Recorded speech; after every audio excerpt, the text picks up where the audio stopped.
저희 조코피TV는 인터넷 가전 렌탈 변경 시 현금으로 110만원 당일 지급, 인터넷 끝판왕, 썬팅 필름의 새로운 패러다임을 선사하는 T9 필름, 고객의 차도 내 차처럼 꼼꼼하게 카스페이스와 함께합니다.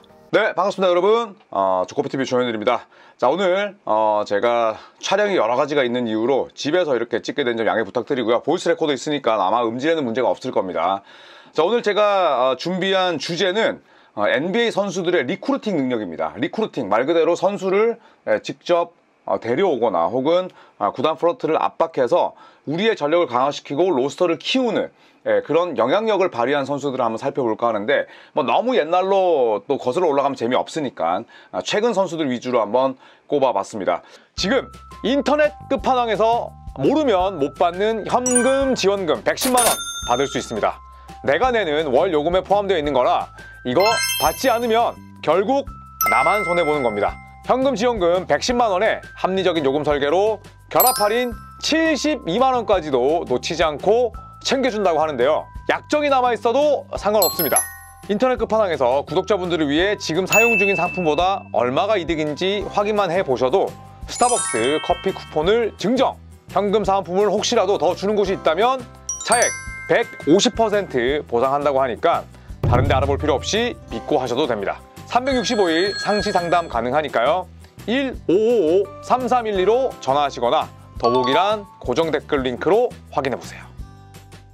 저는 이런 쪽으로 가장 능력이 있는 선수, 영향력을 발휘한 선수를 르브론 제임스라고 생각을 합니다. 부정적인 뉘앙스는 절대 아니고요. 르브론 제임스는 본인도 알고 있는 거죠. 내가 받고 있는 기대치, 그 다음에 내가 꾸려 나가야 할 커리어, 그 다음에 내가 받아야 할 수상 실적, 우승 반지, 모든 것들이 다 중요하지만 르브론 제임스 같은 경우에는 아예 NBA 가기 전부터 더 초즌 원, 완전히 선택받은 그런 입장이었기 때문에 제일 중요한 건 결국 우승이었습니다. 그 우승에 대한 압박감이 좀 잘못 표출된 경우도 있었긴 했습니다만, 그래도 선수들을 데려오고 직접적으로 구단 프런트가 할 수 없는 그런 일들을 굉장히 해냈던 부분들은 많았어요. 그래서 현지에서도 르브론 제임스가 GM이냐 제너럴 매니저냐 이런 평가도 많긴 했습니다만, 저는 제가 만약에 르브론 제임스 정도의 영향과 그 다음에 또 실력과 파워를 지니고 있다면 저는 그런 쪽으로 쓴다고 해서 그게 마냥 나쁘진 않다고 생각을 합니다. 르브론 제임스가 대표적인 리크루팅 사례는 바로 2010년 마이애미에서 빅3를 결성했을 때였죠. 일단 드웨인 웨이드가 있는 마이애미로 이적을 했습니다. 그런데 그 이전에 크리스 보쉬를 잘 꼬드겼죠. 웨이드와 함께, 크리스 보쉬와 함께 FA가 됐을 때 우리가 마이애미라고 지칭하진 않았어요. 처음에는 시카고 불스에서 모인다는 얘기도 있었습니다. 그런데 그게 여의치 않았고 마이애미에서 다시 모이게 됐고, 그 당시에 2008년에 르브론 제임스, 드웨인 웨이드, 크리스 보쉬가 2008년 베이징 올림픽에 출전을 했었잖아요. 그때 어느 정도 교감을 형성했고 르브론 제임스가 크리스 보쉬와 함께 똑같은 FA가 되니, 또 드웨인 웨이드도 마찬가지고요. 서로 어느 정도의 금액을 조금씩 양보해서 모이자, 이렇게 이야기를 한 거죠. 크리스 보쉬도 토론토 랩터스에서 플레이오프는 진출했지만 팀 성적이 워낙 좋지 않았습니다. 그리고 크리스 보쉬는 토론토 랩터스를 나오고 나서 랩터스에서 보낸 7년은 잃어버린 시간과 같았다, 이런 또 망발을 했었는데, 보쉬도 그때는 어렸고, 그리고 또 르브론 제임스 본인이 그런 영향력을 발휘했던 첫 번째 사례가 마이애미에서 빅3를 결성한 거죠. 자, 그리고 마이애미에서 딱 4년을 뛰고 클리블랜드로 복귀합니다. 근데 복귀하기 위해서는 당연히 그 팀의 전력, 그 다음에 내가 돌아갈 클리블랜드의 현 상황, 당연히 간을 봐야 되죠. 그럴 때 눈에 들었던 선수가 케빈 러브였습니다. 케빈 러브가 2014년 드래프트 1순위였던 앤드류 위긴스와 트레이드를 통해서 르브론 제임스와 이적을 하게 됩니다. 케빈 러브가 훗날에 이야기하기로 르브론 제임스와는 사전에 만난 적이 있었다, 사전에 그런 대화를 나눴었다라고 실토했었고요. 케빈 러브도 르브론 제임스가 딱 이야기하지 않았더라면 케빈 러브는 아마도 그 트레이드를 르브론 제임스와의 교감이 없었더라면 달가워하지 않았겠죠. 생파 미네소타에서 뛰다가 클리블랜드로 가는 건데, 그런데 카이리 어빙이 있었고 또 르브론 제임스가 간절하게 러브를 원했기 때문에 결국 클리블랜드로 합류하게 됩니다. 자, 그리고 시간이 지나서 5년 뒤에 앤서니 데이비스, 2019년에 르브론 제임스 직접 앤서니 데이비스에 대한 이야기를 언급했었고, 앤서니 데이비스도 레이커스가 아니면, 르브론 제임스가 있는 레이커스가 아니라면 다른 팀들을 원하지 않는다, 협상 테이블을 완전히 좁게 만들어 버렸어요. 펠리컨스 팬들 입장에서는 AD가 미울 수밖에 없죠. 그때는 경기도 제대로 안 뛰었었으니까. 그러면서 결국 앤서니 데이비스 영입하자마자 바로 버블에서 우승합니다. 그리고 나서 르브론 제임스가 앤서니 데이비스보다는 1년 전에 레이커스에 왔었는데 그때 트레이드 됐었던 론조 볼, 그 다음에 브랜든 잉그램, 그 다음에 조시 하트 이런 선수들이 있었잖아요.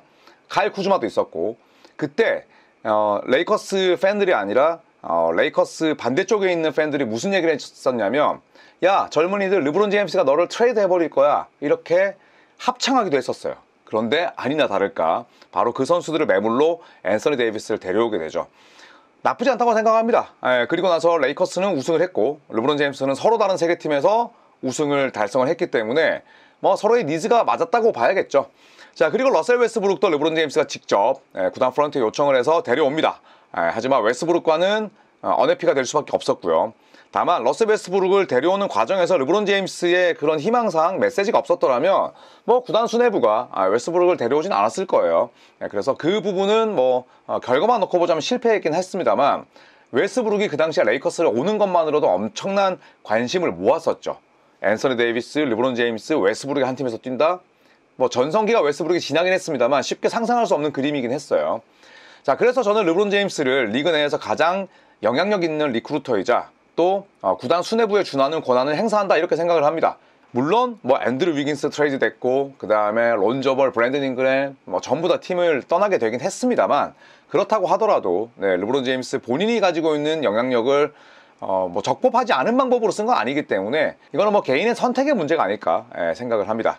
자, 그리고 카와이 레너드도 만만치가 않죠. 레너드 대표적으로 2019년 그 당시에 OKC에서 뛰고 있던 폴 조지에게, 야, 직접 우리 LA에서 같이 뛰자, 트레이드 요청해, 이렇게 레너드가 이야기를 했었습니다. 폴 조지도 그 당시에 OKC에서 가장 잘 나가는 선수였죠. MVP 투표 3위였고 디펜시브 퍼스트 팀, 올 NBA 퍼스트 팀부터 해서 OKC 팬들로부터 엄청난 사랑을 받았었습니다. 듀란트가 떠났던 그 상처를 폴 조지가 잘 메워주고 있었죠. 자, 하지만 결국 폴 조지는 레너드의 꿰이라고 해야 될까요? 넘어갔습니다. 그리고 카와이 레너드 같은 경우에는 클리퍼스행을 결정하기 전에 듀란트로부터 같이 뛰자는 제안을 받았습니다만 거절했습니다. 두 선수가 겹쳐서 그런지 성향에 맞지 않아서인지는 모르겠지만 클리퍼스와 계약을 맺는 조건으로 대신 폴 조지의 영입을 요구했죠. 그러면서 결국 LA 클리퍼스는 폴 조지, 카와이 레너드를 데려오면서 셰이 길저스 알렉산더와 수많은 1라운드 지명권을 내줬다라고 이해하는 게 맞을 것 같아요.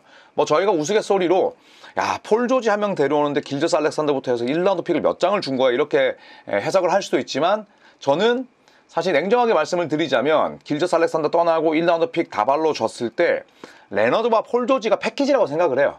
그렇기 때문에 길저스 알렉산더를 떠나버릴 때 클리퍼스 입장에서 아쉬울 수 있지만, 그래도 폴 조지 한 명이 온 게 아니라 레너드 한 명이 온 게 아니라 둘이 같이 왔기 때문에 어느 정도는 그래도 너무 아깝게 생각할 필요는 없지 않을까 개인적으로 생각을 합니다. 성격은 과묵하죠. 하지만 카와이 레너드는 샌안토니 스퍼스를 떠났을 때에도 너무 과묵해서 문제였습니다. 팀 의료진에 대한 불만이 있었는데 팀과 소통하지 않았어요. 참 그렇게 보면 그렉 포포비치 감독이 대인이긴 하죠. 그렇게 팀을 떠났던 레너드를 끝까지 품어줬고, 레너드 입장에서는 성격이나 성향이 상당히 과묵하지만 결정적인 순간마다 좀 크게 움직이죠. 샌안토니오에서 했던 행동들은 굉장히 비난받을 수밖에 없고, 그리고 내가 클리퍼스 갈 테니까 폴 조지 영입해줘, 이런 것들은 또 충분히 슈퍼스타이기 때문에 할 수 있다, 저는 그렇게 생각을 합니다. 자, 그리고 케빈 듀란트 빼놓을 수가 없죠. 케빈 듀란트 골든스테이트로 이적했을 때는 FA였습니다. FA로 이적한 골든스테이트 시절 이후에는 본인이 조각을 직접 찾는 성향으로 바뀌었어요. 그러니까 골든스테이트는 원래 전력이 안정되어 있는 그 팀으로 듀란트가 들어간 거고, 듀란트가 그 이후에 워리어스를 떠나고 나서는 물론 FA로서 브루클린 네츠에 갔지만 그때 계속해서 선수를 직접 이렇게 뽑아서 조각을 맞춘 그런 케이스라 봐야겠죠. 카이리 어빙과는 2019년 절친한 사이였는데 브루클린 네츠에 동반 입단하게 됐고요. 그리고 제임스 하든을 데려와 달라, 2021년 프런트에게 직접 요청을 해서 데려왔습니다만 이 세 명이 함께 뛴 경기는 20게임도 안 됐습니다. 최악의 조합으로 남게 됐고요. 그리고 브래들리 빌과는 2023년에 피닉스에서 조우하게 되는데, 듀란트, 부커, 브래들리 빌의 상호 교감으로 내린 결정이라고 하죠. 근데 이게 결국에는 최악의 수가 돼버렸고요. 일단 듀란트가 그 당시에 피닉스 구단 수뇌부를 찾아가서 더 많은 득점 옵션이 필요하다라는 뉘앙스를 전달했다고 해요. 브래들리 빌 데려와 주세요 이런 건 아니지만 부커와 나 이외에 더 많은 선수들이 필요하다, 더 많은 스코어러가 필요하다라고 이야기를 한 겁니다. 자, 그래서 아까도 말씀드렸듯이 FA로 이적한 골든스테이트 시절 이후에는 조각을 직접 찾는 성향으로 바뀌었다. 네, 이렇게 볼 수가 있겠습니다.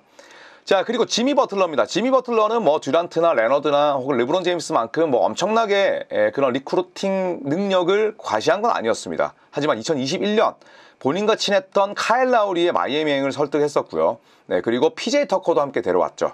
자, 라우리 합류 이후에 마이애미는 뭐 곧바로 파이널에 진출을 합니다. 그래서 버틀러는 가는 팀마다 불화를 겪긴 했어요. 특히 대표적인 게 미네소타 시절이었죠. 카렌서니 타운스와 사이가 좋지는 않았습니다. 타운스를 농구에 대한 열정이 없고 개인 훈련을 하지 않는 선수로 아예 둔갑시켜버렸어요. 저는 굉장히 그 행동은 나빴다고 봅니다. 자, 그런데 마이애미 와서는 그 당시에는 팬 라일리 회장과 사이가 좋았기 때문에 그 마이애미 특유의 히트 컬처와 지미 버틀러 본인의 그런 약간의 뭐랄까 올드스쿨함, 꼰대스러움이 너무 잘 들어맞았던 거야. 그래서 우리가 몇 명의 조각들, 특히 베테랑들만 데려오면 언제든지 우승할 수 있겠다는 판단을 했고 구단 수뇌부에 라우리와 PJ 터커를 데려와 달라고 이야기를 한 거죠. 자, 결국에는 선수 개인의 열정, 그리고 또 마이애미 같은 팀 문화가 일치하는 선수 중심으로 이때 리크루팅을 짧고 굵게 했다, 이렇게 보시면 될 것 같습니다. 자, 그리고 야니스 아르토쿤보를 빼놓을 수가 없죠. 야니스는 조금 방식이 다릅니다. 르브론 제임스가 직접 선수를 지명해서 데려오는 타입이라면 야니스는 팀에 끊임없는 압박감을 줍니다. 만약에 내가 미러키에서 우승할 수 없다고 느낀다면 나는 팀을 떠날 수도 있다, 이런 방식으로 이야기를 한다면 구단 수뇌부는 뭐 비상 버튼 누르는 거죠. 빨리 보강하자.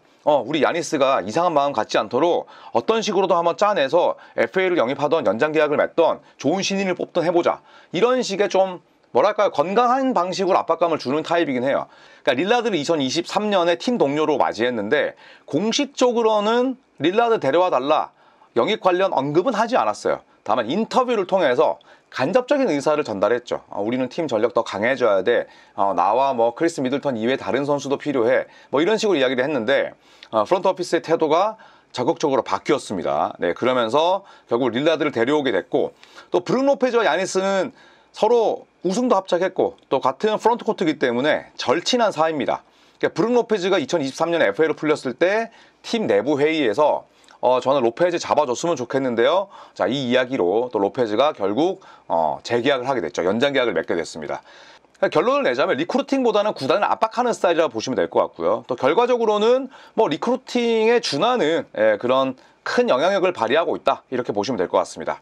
자, 그리고 번외편으로 이 햄튼 5 여러분 다들 아시죠? 특히 골든스테이트 팬들이라면 이 5명의 조합을 뭐 모르실 수가 없을 텐데 2016년에 오프시즌을 맞이합니다. 그리고 그 당시에 케빈 듀란트가 FA로 풀렸죠. 굉장히 뭐 많은 관심을 받았습니다. 하지만 정배당은 OKC 잔류죠. 자, 그런데 스테픈 커리, 드레이먼드 그린, 클레이 탐슨, 안드레 이과달라, 그리고 스티브 커 감독이 뉴욕주에 있는 햄튼이라는 그 휴양지가 있어요. 저도 가봤는데 굉장히 아름답습니다. 그냥 아무 생각 없이 그곳에서 한 달 있으라고 하면 있을 수 있을 만큼 굉장히 아름답고 그다음 휴식을 취할 수 있는 곳이에요. 그 뉴욕시 햄튼으로 직접 날아갑니다. 샌프란시스코에서 날아가서 듀란트와 미팅하죠. 우린 네가 필요해, 왔으면 좋겠어. 설득에 성공합니다. 그래서 이 4명의 핵심 선수와 듀란트를 묶어서 햄튼 5라고 명명을 하게 된 거죠. 자, 듀란트를 데려오기 전에 워리어스는 2016년 파이널에서 새로운 역사의 희생양이 되고 맙니다. 파이널에서 3대1로 리드했다가 3대4로 역전패. 파이널 역사상 3대1로 이기고 있던 팀이 3대4로 우승 트로피를 내준 적은 NBA 역사상 한 번도 없었어요. 자, 그래서 워리어스는 전력을 보강할 필요가 있었고 마침 해리슨 바른즈도 뭐 재계약을 할 수 없는 상황이었습니다. 파이널에서 워낙 못했기 때문에. 자, 그러면서 이 5명이 한꺼번에 날아가죠. 리크루팅을 하러 날아갑니다. 그래서 승리하는 문화를 강조하면서 듀란트를 리크루팅했고요. 결국 듀란트는 OKC를 떠나서 본인들을 꺾었던 워리어스 합류를 결정하게 됩니다. 이런 경우들이 왕왕 있었어요. 2000년대 초반에는 팀 덩컨이 올랜도 매직으로 거의 이적할 뻔했습니다. 그런데 데이비드 로빈슨, 그러니까 팀 덩컨의 동료이자 팀 덩컨의 멘토였죠. 데이비드 로빈슨이 직접 팀 덩컨을 만나서 설득합니다. 그래서 거의 올랜도 매직과 사인하기 직전에 팀 덩컨이 마음을 바꿔요. 그때 올랜도도 엄청나게 공을 들였거든요. 닥 리버스 감독이 있었는데 비행기 타고 날아가서 팀 덩컨 만나고 그 다음에 팀 덩컨 가족들도 만나고 식사도 하고 했었는데 결국 데이비드 로빈슨의 그 한마디에 팀 덩컨이 마음을 바꾸게 되는 그런 경우도 있었습니다. 자, 이렇게 선수들이 직접 하는 리크루팅은 같은 선수의 마음을 알기 때문에 훨씬 더 그 선수의 마음을 쉽게 움직일 수 있는 것 같아요. 그리고 내가 르브론 제임스, 내가 뭐 케빈 듀란트, 카와이 레너드급의 영향력을 지니고 있다면 누구든지 그런 리크루팅에 많이 관여하고자 할 겁니다. 그게 결국에는 나의 성공보다는 팀의 우승을 위한 거니까 어느 정도 좀 이해가 가는 대목이 아닐까 생각을 합니다. 댓글로 여러분께서 또 다른 리크루팅 사례가 또 생각이 나신다면 많이들 남겨주십시오. 또 그 댓글 참고하면서 공부하도록 하겠습니다. 여러분 고맙습니다.